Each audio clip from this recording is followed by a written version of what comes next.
You're tuned in to Ask the Master Auto Technician. Car questions? Get answers right now. Call 850-763-0555. James Auto Center, we fix it right, guaranteed. Beep, beep, beep, beep, yeah.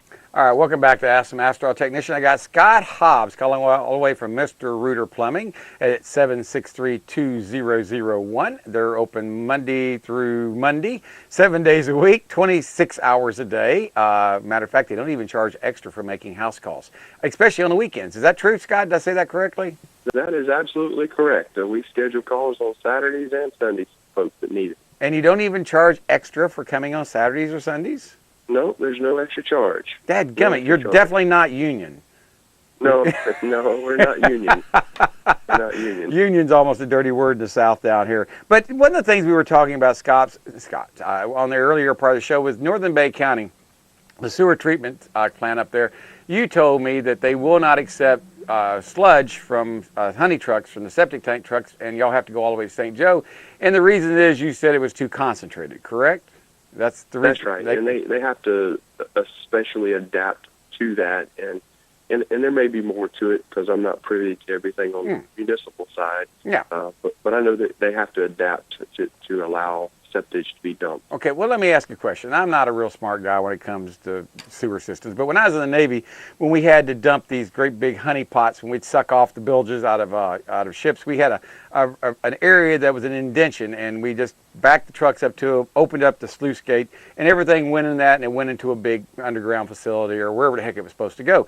But on this right here, they say it's too concentrated. Could they not make a special place to, I don't know how many thousands of dollars it would cost, but to start selling y'all the right to dump your stuff there instead of having to go all the way to St. Joe. Right now, I'm just guessing, if it costs $100 to go to St. Joe just to pay the fee to dump it, by the time you put the wear and tear on a truck and the time and the people involved, you've doubled your money. You've doubled your cost.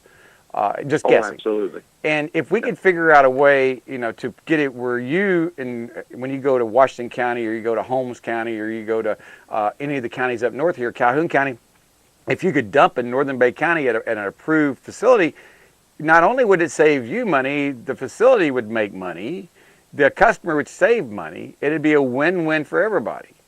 Would you not think so? Oh, absolutely. They're charging 7 cents a gallon to dump.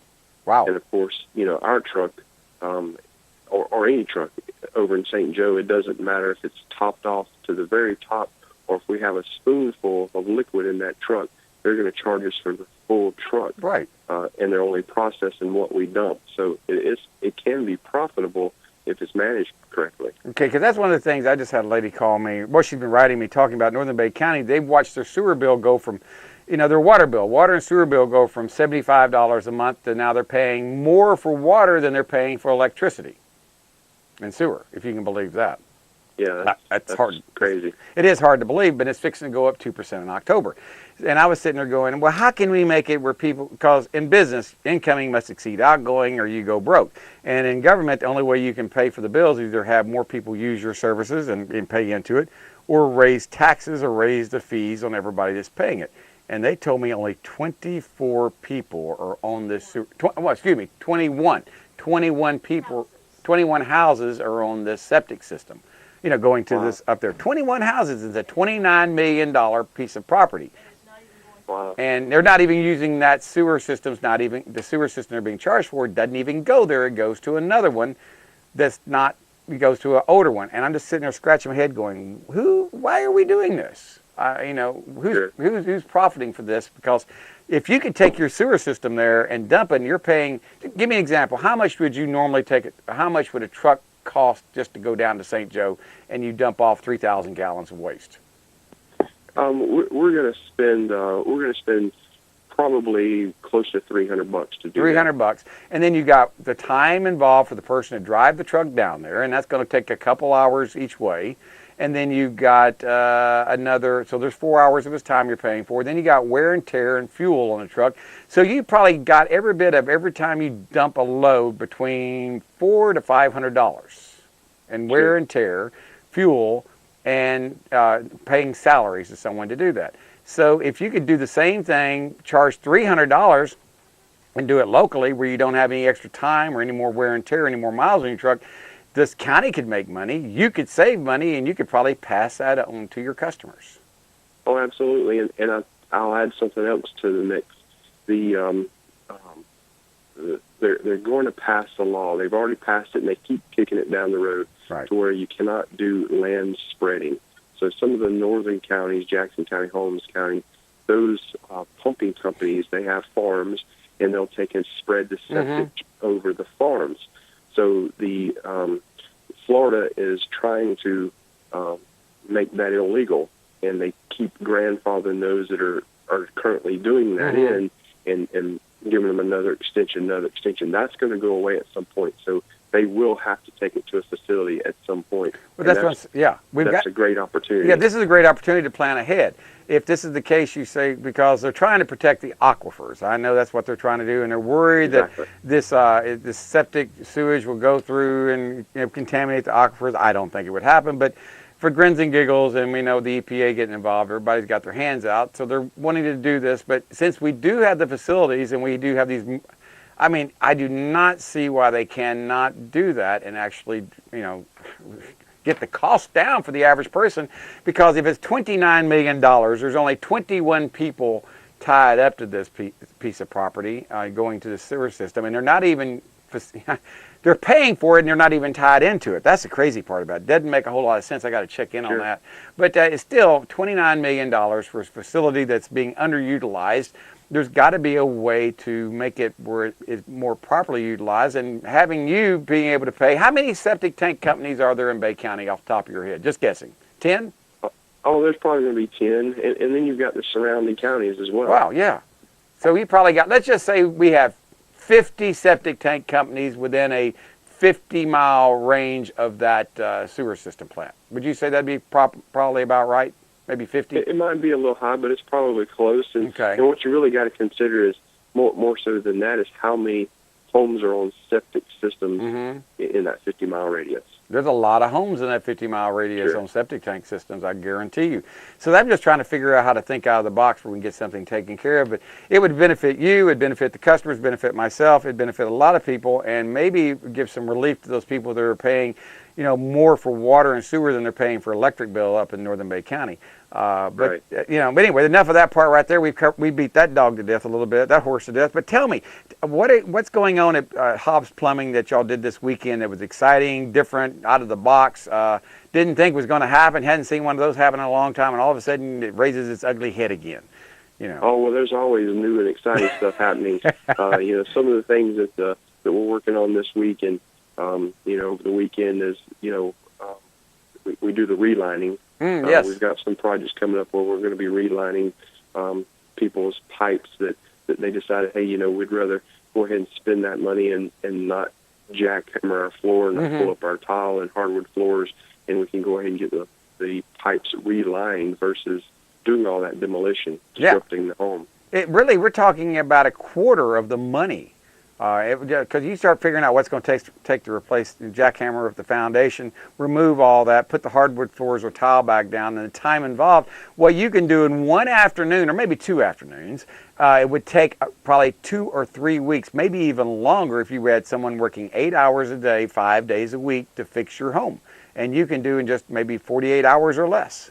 How long does it take y'all to do that? In most cases, the folks can stay in their home the whole time. Where if we were doing all the demo, they would have to leave. They would have to get out for the period of time we were working. Right. So there's just because you're actually talking about a fraction of the money and inconvenience that it would take to put in a new piping system. Instead, you put in a 1/4-inch thick, if I'm not mistaken, I don't know if it's 1/4 inch thick or not, of fiberglass tubing, like a sock, that goes inside your old, whether it's old cast iron or whether it's old tar paper. I don't know if tar paper work or not, but you make sure you go in there with a bore scope, you see what's inside there, you hydro scrub it out, you make sure it's nice and clean, give it some place for this fiberglass to stick to. Then you take it down there, blow it up with air, make sure it's fully expanded, and then you run hot water through it to cure it. Is that how that works? That's right. It sounds like you've got it down pat. I've been studying this. Yeah. Well, we got rental houses. If you got rental houses, it's just a matter of time before the plumbing stops up, the air conditioning stops working, or the roof leaks. So you got to know how roofs get taken care of. You got to know about plumbing, and you got to know about air conditioning. And That's right. and you know as well as I do, the average home in this town is probably got, maybe be 40, 50 years old, and they probably have old cast iron plumbing. And They would definitely will, unless it's been changed. and there's a whole bunch of houses out there 40 and 50 years old, and I think I own a couple of them.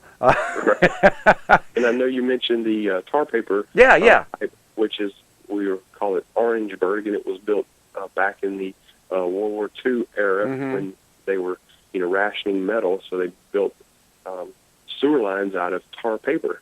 Wow. And believe it or not, there's still some of those in the Cove, and we do work over in Fort Walton, and we still run across it.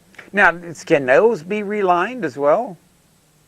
Typically not, Okay. only because they are, by this point in time, they are so deteriorated, and the roots have grown around the pipe and just squished it, closed it in. Right. So you need a good hose pipe that's pretty much round.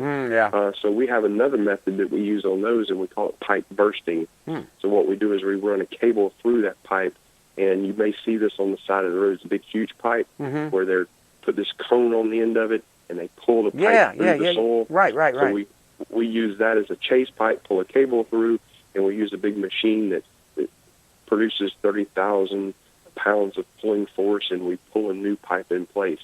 Well, that's a heck of a lot better than getting all your employees out there to pull at one time. Absolutely. 30,000 pounds, and what you do is you just pull a new pipe, this cable pulls a new pipe through underground without tearing the ground up, just like you see on the side of the roads. Is that what That's right. Wow. That's right. I was wondering if y'all did it that way. Now, how do you and I was always wondering how you put them together, because you always see them coming up. I guess you have to dig down and make them level and all that, and work them that way, I guess. Well, what you do is you take and fuse the pipe together. So you have a machine that mills it down perfectly smooth and square, both ends, and then it heats up both ends, and you pull it together, and it's fused together, and it's just as strong as the pipe is. Boy. It's fused together. But the magic of chemistry and physics, I tell you, that's amazing Really how they is. put all... Not long ago, we had a restaurant out on the beach that had a huge light club on the beach that had a 4-inch drain line for all these years, headed out to the manhole, and he wanted to increase the size of the pipe to 6-inch to accommodate the water flow. You would open the manhole, and it looked like a fire hose just blowing in there when it was the 4-inch pipe. So we were able to, a 300-foot run, we were able to pull in a 6-inch pipe all the way to the manhole and increases capacity of flow. And it doesn't look like a fire hose when the water's coming through there anymore. No, it's only about half full now. Yeah, well, that works a lot better. That's impressive. That really is. You're able to do stuff like that. It sounds to me like you're on the cutting edge of plumbing out there. A lot of people are on the cutting edge of the industry they're in, whether it's auto repair, whether it's plumbing, whether it's carpentry. But it sounds like Mr. Reuter Plumbing over there, you're on the cutting edge of the new technology, the new type of equipment, because that's the way it's going. In the next few years, it's going to the yesteryear plumbers that don't have these machines or the ability to do piping and repair pipe inside a pipe, they're going to go away, I'm afraid. They are. There'll still be a need for them, but it's really benefits the customer. This technology benefits them in so many ways. That sounds good. I'm probably going to have to get you out here to check my backflow valve the city made me put in. It's leaking again. Every time I turn around and my water bill goes up, I go check it, it leaks. That's the only way I know it's leaking, because we got it hidden, is when my water bill goes up, I know it's leaking. Sure. It never fails. We can surely help you with that. I got to get you down here and take a look at that, Scott. Put that on your folder to make sure we get that taken care of, sir. Anyway, this is James Morris along with Scott Hobbs. We're up against the clock. I'll talk to you next week, Scott, and I'll talk to everyone else tomorrow morning at 6 a.m. on Fox 28 WPGX. Bye-bye, everybody. James Auto Center, we fix it right.